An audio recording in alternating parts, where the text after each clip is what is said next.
Welcome दोस्तों। आज हम समझते हैं अभ्यारण्य और राष्ट्रीय उद्यान के अंदर क्या अंतर होता है। मुख्यतः अभ्यारण्य किसे कहते हैं और राष्ट्रीय उद्यान किसे कहते हैं, इसमें कोई बेसिक अंतर क्या क्या है उनको समझते हैं। इससे पहले हम कुछ वन्य जीवों से संबंधित कुछ भारत सरकार द्वारा बनाई गई और राज्य सरकार द्वारा बनाई गई नीतियों को ध्यान में रख लेते हैं। ठीक है, देखो, भारत सरकार ने वन्य जीव सुरक्षा अधिनियम 1972 में लागू किया था।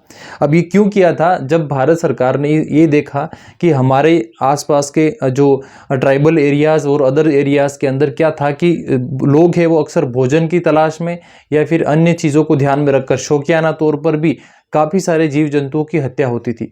इसमें कई सारे जीव जंतु बेवजह मारे जाते थे, कुछ शौक से मारते थे, कुछ खाने पीने के हिसाब से मारते थे। तो इस तरह से काफ़ी हमारे जंगलों के अंदर जीव जंतुओं की कमी हो गई।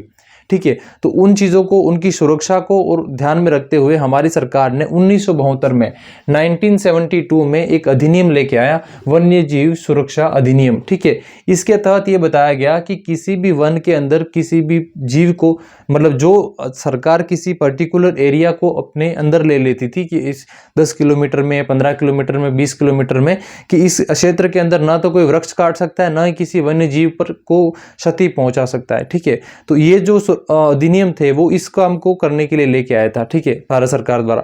लेकिन इसी राजस्थान सरकार ने इस अधिनियम को 1973 में लागू किया, मतलब 1973 में राजस्थान सरकार ने इस अधिनियम को लागू कर दिया। ठीक है, तो ये आपको समझ में आ गया अधिनियम क्या था। तो अब प्रश्न बन सकता है कि राष्ट्रीय वन्यजीव सुरक्षा अधिनियम कब आया? तो 1972 में। राष्ट्रीय वन्यजीव सुरक्षा अधिनियम राजस्थान में कब लागू हुआ? तो एक साल बाद, जस्ट 1973 में लागू हो गया। इसके बाद हम समझते हैं कि जो वन्य जीव है वो किस सूची का विषय है, मतलब ये संवर्ती सूची का विषय है या राज्य सूची का विषय है, कि कौन सी सूची में इसको रखा गया है। संविधान के अंदर वन्य जीवों को भी किस सूची में रखने की बात की गई, तो यहाँ पर वन्य जीवों का जो विषय है वो हमारे संवर्ती सूची का विषय है। इसमें राज्य सरकार और केंद्र सरकार दोनों मिलकर कानून बनाती हैं। उससे संवर्ती सूची का मतलब यही हो गया कि इस विषय के अंदर जब भी कोई कानून बनाएगा तो उसमें राज्य और केंद्र दोनों मिलकर कानून बनाएंगे। तो वन्य जीव विषय है वो संवर्ती सूची का विषय, इस पर राज्य और केंद्र दोनों कानून बना सकते हैं। अब हम समझते हैं राष्ट्रीय उद्यान और राष्ट्रीय जो हमारे राज्य अभ्यारण्य होते हैं, अभ्यारण्य और उद्यान में क्या अंतर होता है, नॉर्मल परिभाषा से समझते हैं हम लोग। ठीक है, देखो, राष्ट्रीय उद्यान की बात करें तो राष्ट्रीय उद्यान केंद्र सरकार द्वारा जीव जंतुओं एवं पशु पक्षियों के संरक्षण हेतु घोषित स्थल राष्ट्रीय उद्यान कहलाते हैं। मतलब जब कोई केंद्र सरकार किसी एरिया को उनके जीव जंतु और पक्षियों की सुरक्षा के लिए उसको रिजर्व कर देता है, उसको संरक्षित कर देता है, ऐसे एरिया को हम बोलेंगे क्या बोलेंगे? राष्ट्रीय उद्यान। लेकिन याद इसमें रखना है कि इसका जो संरक्षण, इसका मेंटेनेंस, यानी कि ये जो करती है वो कौन करती है?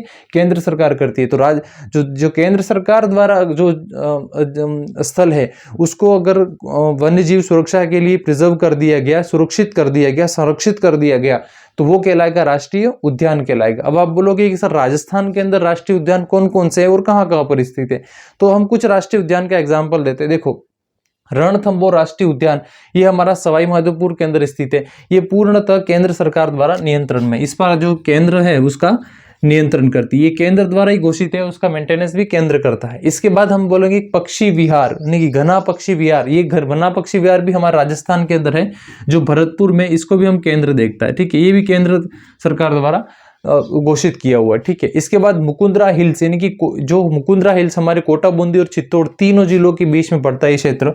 ठीक है, ये भी केंद्र द्वारा संचालित है। ठीक है, ये तीनों जो स्थानों पर जो संरक्षण प्रदान किया, ये जो संरक्षण की घोषणा कर दी, ठीक है, ये हमारा राष्ट्रीय उद्यान आएगा, क्योंकि इसका केंद्र मेंटेन कर रहा है, केंद्र द्वारा इसकी का संरक्षण दिया गया इन जीव जंतुओं को। ठीक है, अब है राज्य सरकार के भी कुछ दायित्व बनते हैं कि हमारे राज्य के अंदर ऐसे कौन कौन से एरिया होंगे जहां पर हम जीव जंतुओं को संरक्षण दें। ठीक है, तो जो राज्य अगर किसी एरिया को संरक्षित करता है जीव जंतुओं के लिए, तो उसको हम अभ्यारण्य बोलते हैं। परिभाषा की बात करें तो देखो, अभ्यारण्य किसे कहते हैं? कि राज्य सरकार द्वारा घोषित वह क्षेत्र जहां पर जीव जंतु भय बिना, यानी कि यहाँ पे आपको समझना है, भय के बिना विचरण कर सकते हैं। ठीक है, मतलब जीव जंतु है बिना भय के विचरण कर सकते हैं, उसे हम अभ्यारण्य कहते हैं। ठीक है, और वर्तमान में राजस्थान में टोटल कितने अभ्यारण्य है? तो आप बताओगे 26 अभ्यारण्य है राजस्थान के अंदर, 26 अभ्यारण्य है राजस्थान के अंदर। और ये अभ्यारण्य का मेंटेनेंस कौन करता है, ये घोषित किसने किया? तो ये राज्य सरकार द्वारा किया। तो आप समझ गए होंगे कि इसमें बेसिक क्या अंतर है कि जो कोई क्षेत्र अगर केंद्र उसको घोषित कर रहा है, संरक्षित कर रहा है, तो हो गया राष्ट्रीय उद्यान। अगर वही क्षेत्र राज्य को संरक्षित कर रहा है तो उसको अभ्यारण्य की कहेंगे। ठीक है, तो राष्ट्रीय उद्यान और राष्ट्रीय अभ्यारण्य में बस, राज्य अभ्यारण्य में बस इतना ही अंतर है। अगर वीडियो आपको अच्छा लगा हो तो लाइक ज़रूर करना, और चैनल पर आप नए हो तो उसको सब्सक्राइब भी ज़रूर करना, क्योंकि इस तरह से एजुकेशन वाली वीडियो इस चैनल पर आपको सबसे पहले मिल सके। ताकि फिर से मिलते हैं एक नए वीडियो में। जय हिंद।